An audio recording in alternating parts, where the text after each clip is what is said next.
Hi everyone, it's May the 4th, 2021. We got a story here on plutonium, and I wanted to go over a few things about plutonium.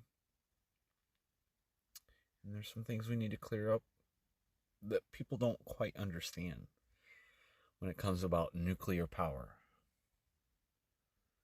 Nuclear power has never been about nuclear power for the masses. It has never been about electricity for people. Never has it ever been about electricity for people. It has always been about uranium daughter procurement. You must understand there's decay chains. And uranium is part of the radium decay chain.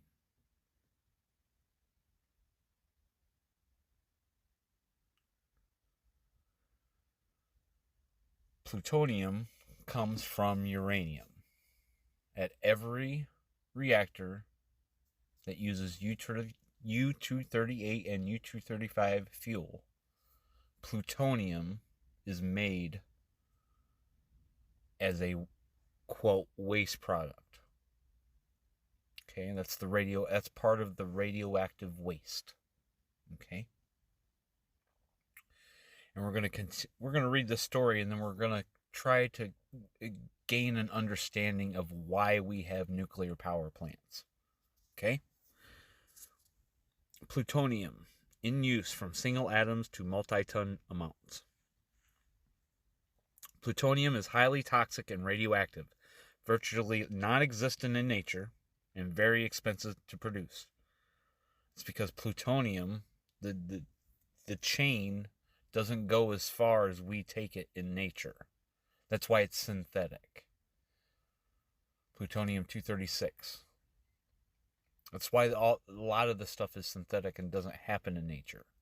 Because the U-238 captures the neutrons. Okay? And it breaks the chain. It keeps the chain from continuing to break. That's what naturally happens. Okay? And let's be clear, uranium is not a naturally occurring element of Earth.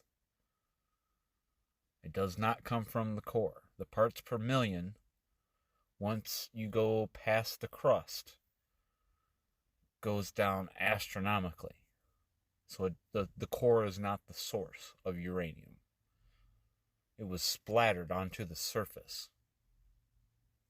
And I personally believe it came from our sun. Those that are in the scientific field, they'll tell you either it came from a neutron star or it was formed when Earth was formed, which isn't true. Just because of the parts per million and how it is only on the surface. So if it formed when everything else formed, then it would be evenly distributed. To a point. I mean, you would find it a lot more going towards the center of the Earth than what we're finding it. So, moving on. Clearly, one must have a good reason to justify its use. The only significant applications for plutonium to date, therefore, are those capitalizing on the factor of millions gained by using the energy of the nucleus. I won't completely agree with that because that is not the only use of plutonium. We put it in our bombs. We put it in our missiles. One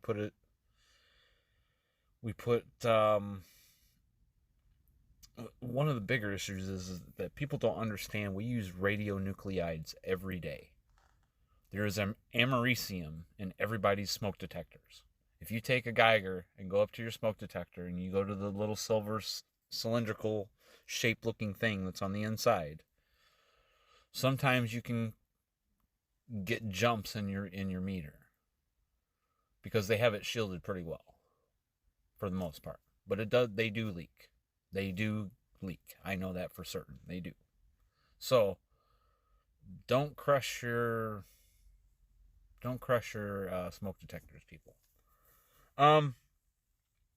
High pressure gauges. If you look on the NRC website, you'll find incident reports where these high pressure gauges are reported missing. Now, why would the NRC have high pressure gauges in their incident reports? Because they contain radionuclides. That's how they gauge the small differences. High pressures.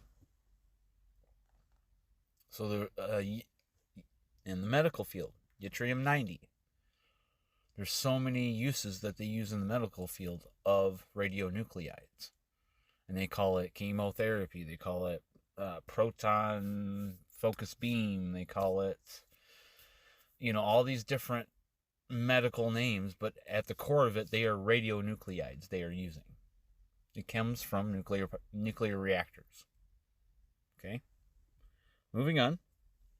Moreover, the persistent radioactive decay of plutonium has also made this metal useful as a compact heat source to produce electricity for deep space missions, which is also a good use for it. At least it's in space. But we do have to shoot it off the planet. So if there's an issue, then it spreads the plutonium in the atmosphere.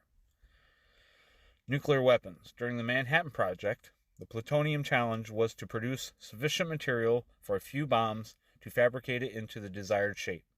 The first uranium that was processed was in St. Louis, and the legacy site at Westlake Landfill,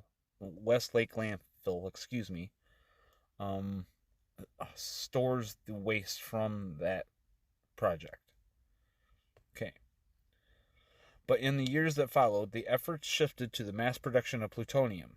And the designing, building, and testing of large numbers of nuclear weapons. Okay.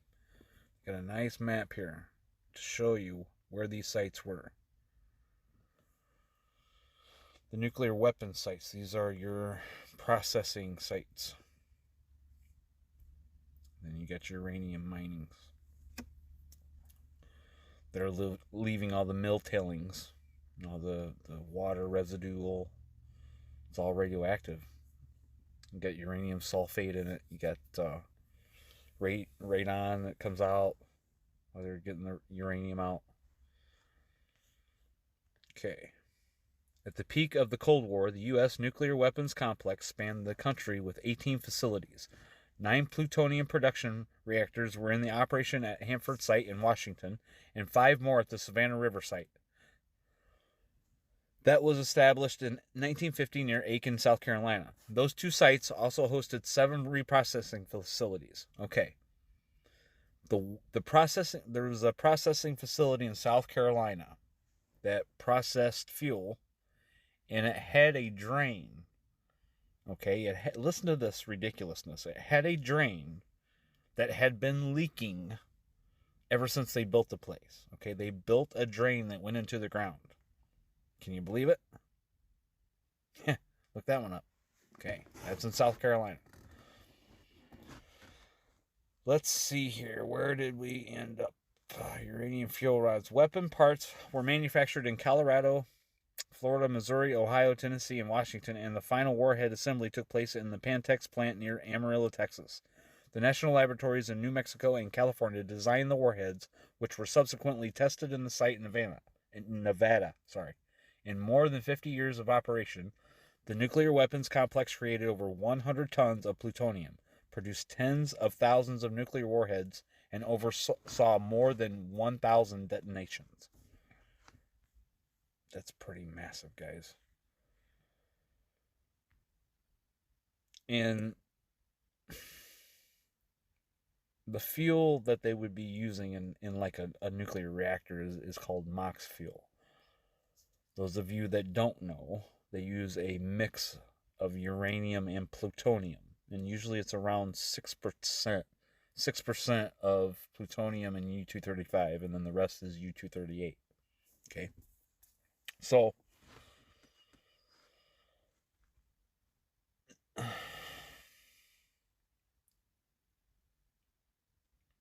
they don't normally use it in a nuclear reactor. Okay, normally they're going to just use U-235, which is like around 3% normally, 3% of U-235, and then the rest is U-238 plus whatever else they want to mix in there, zirconium cladding and all that. Now, what's important is that they decided that since, with the disbanding of making more testing warheads now that that's all decided to be done and over with now they needed to figure out still a way to still make their plutonium. They had a pretty good amount now, so they didn't have to come up with the vast majority of it, but they wanted, I know this is what's happened, they wanted to continue to produce plutonium. So then they decided to make these nuclear reactors. At the end, would still produce plutonium, not in the grand amount that they would normally get. The centrifuges and all that. But in the end, you will still get plutonium. You will still get what you would need. And you could keep enough coming in to where you could still do some testing. You could still do some things. But keep it under the radar. Disguise it as making power for people. Like it's going to be the next big thing. So cheap that it couldn't be metered. Couldn't be metered, guys. So cheap. Yet the cost of this is so expensive. They can't build more tanks at Fukushima because it's so expensive to do this and that and the other. They're having issues at Hanford trying to get things done because it's so pricey and expensive. Trying to develop vitrification processes and trying to get the tanks all cleared out and trying to figure out a way to decommission that whole site. But it's so expensive. But yet so cheap it couldn't be metered. Many, many, many years later. Because we found out how truly expensive, and not only money, I was going to say monetarily, but decided to say money, but in life, which is most important. Much more important than money, than a cheaper electric bill. Okay. Let's see. In more than 50 years, okay, 1,000. Yeah, we read all that. Okay. All plutonium production reactors in the United States are now shut down. See? The U.S. government declared nearly half of the 99.5 tons still in the inventory in forms ranging from plutonium pits and stockpiled weapons systems to oxides, scrap residues, and waste as excess to the nation's defense needs. Okay? This whole thought is so barbaric. It's so last century that we need to finally be done with all of this. This needs to go away. And for good. It never needs to come back. The United States has, however, more than an adequate supply of plutonium for the triad of land-based missiles, submarine-launched missiles, and air-delivered bombs that constitutes the U.S. nuclear deterrent. Well, we started it.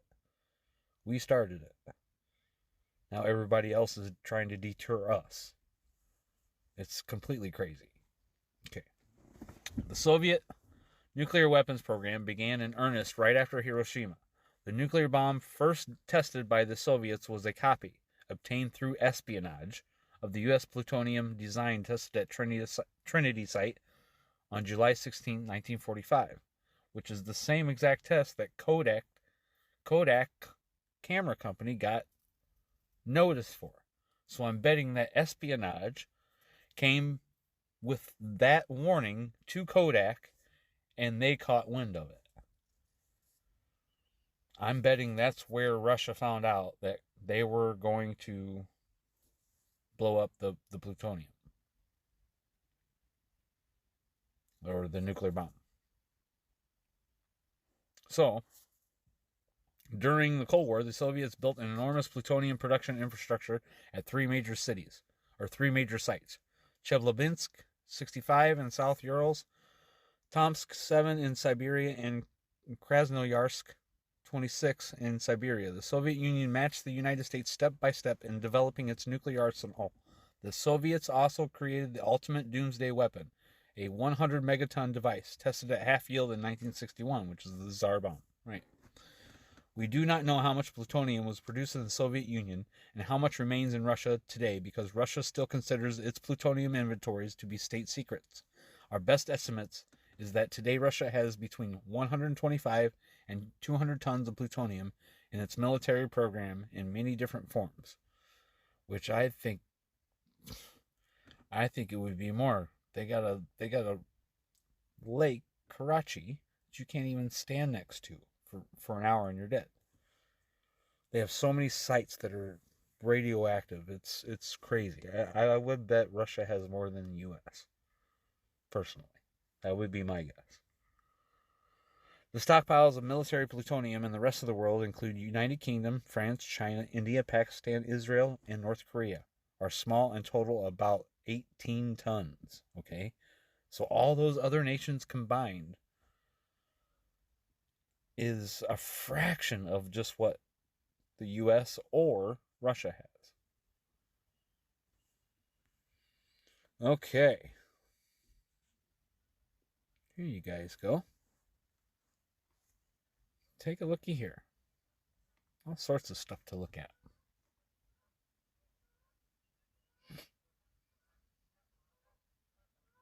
UO3. Ceramic. Did you guys know that? Of course. Off gases, cladding, nitric acid, uranyl nitrate.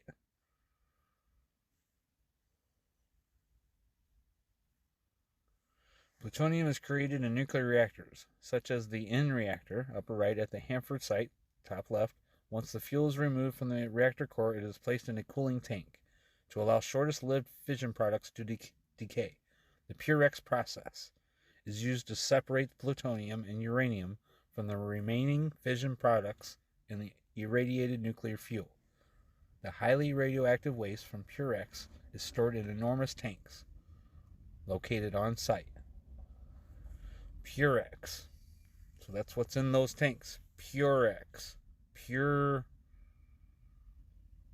evil. That's what it is. Shortly after the discovery of Shortly after the discovery of radioactivity, people started dreaming about the peaceful use of atomic energy for virtually inexhaustible power production. In his book, The Interpretation of Radium, published in 1909, Frederick Soddy referred to the nuclear energy as being the real wealth of the world. It is a legitimate aspiration to believe that one day man will attain the power to regulate for his own purposes the primary fountains of energy which nature now so jealously conserves for the future. No, it doesn't jealously conserve it. There's only so much, and we're trying to get something from nothing is what we're trying to do. We're trying to prolong our minus 100 years on this planet, being very selfish and not even thinking about those futures. That's not jealousy. I think it's selfishness to not think of the future. To try to steal power from the future it just doesn't seem right to me. Okay. Because you're polluting the water. You're taking life from people and animals. Okay? Enrico Fermi also dreamed about the potential of limitless nuclear energy shortly after his reactor CP1 sustained the first controlled fission reaction on December 2nd, 1942. Well, I'm not going to continue. This looks like a great article. Okay, here you go. Spent fuel. 95% U-238, 1% plutonium, 1% U-235, and 3% high-level radioactive waste. Fission products. See, I wasn't lying to you. 3% U-235, 97% U-238.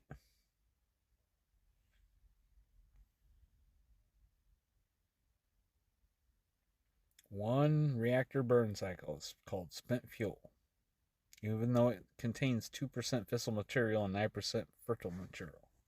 Now, interesting note, hexafluoride. Hexafluoride is used on the spent fuel to separate out as much as that 2% fissile material from the wasted fuel. Hexafluoride is electronegative, while transuranics are electropositive. It breaks the bond, the covalent bond. Now, do you really think that fluoride in our water is for healthy teeth when we're ingesting it and it doesn't work from the inside out? It's for surface. That's why we brush our teeth with fluoride on the surface, and then we spit it out.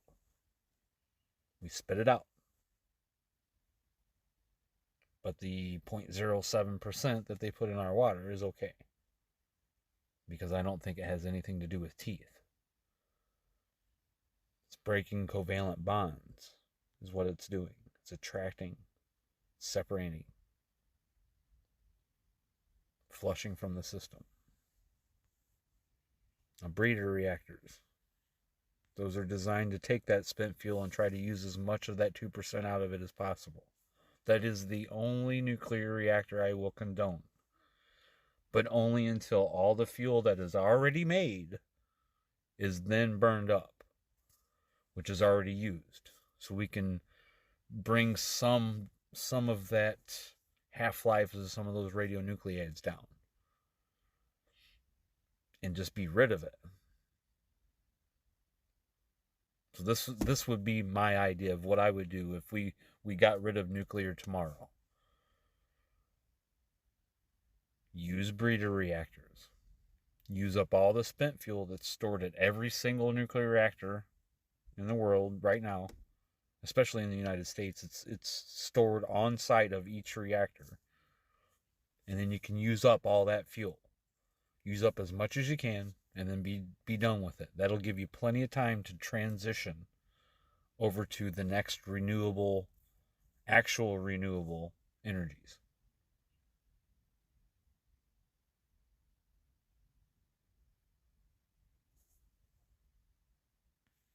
So, check out this article. Looks to be a pretty good one. And I'm going to come out with Fix It. Fix It, stupid. The one of my subs, he's the one who sent the link of that German study that talked about if the water was released from the Fukushima storage tanks, that it would contaminate half of the Pacific Ocean within, I think it was 6 months or something, and then within 3 years it would be contaminating the North America. So I'm gonna probably not today, but tomorrow, gonna dive into that study and get into the meat of that and try to understand what they're talking about and get this information out to you guys, so you can start making calls to your representatives and telling them no. Make sure Japan does not dump that water into the ocean. We need to keep that from happening. So thanks, Fix It. I knew you would probably be the one to put it up. So thank you. That was awesome. So I wanted to recognize you for that. And so I'm gonna let you guys go for tonight, and hope you guys enjoy your night. And don't try to have too many nightmares of this stuff. We just got to be informed of truthful information as much as we can, and be honest. When things come forward that are truthful, that changes things, then we must change with those truths. So, all right, guys. Bye.